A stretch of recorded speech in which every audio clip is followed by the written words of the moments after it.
Pour comprendre le développement industriel de Bagnères, il faut revenir avant. Bagnères était au Moyen-Âge alimenté par des canaux. De nombreux moulins étaient actionnés par l'énergie hydraulique. Donc les progrès du XIXe siècle ont permis de passer du stade artisanal au stade industriel, en particulier l'arrivée du train qui a permis d'amener des matériaux et de faciliter l'exportation.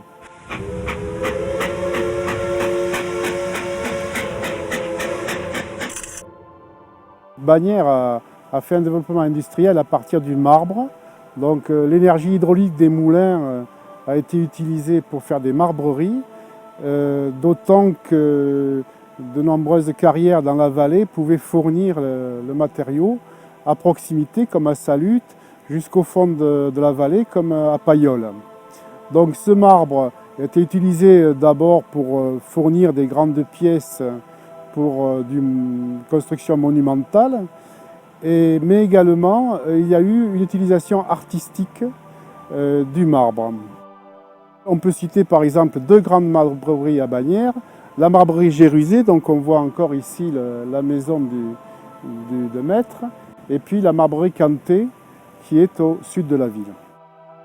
Bagnères, il y a une tradition importante autour du mouton, de la laine, une tradition de production vestimentaire de toutes sortes.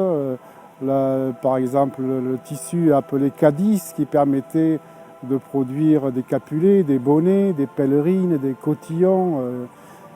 Et ainsi, Bagnères avait toutes les bases pour développer une industrie textile et des filatures ont pu permettre de passer à une époque industrielle.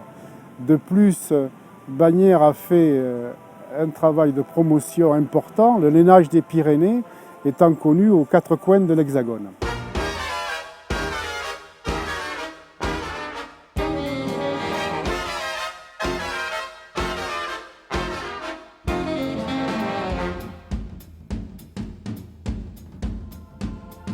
Il ne faut pas oublier le rôle de la Première Guerre mondiale qui a imposé un développement considérable. On avait besoin de wagons pour porter hommes et matériaux au front.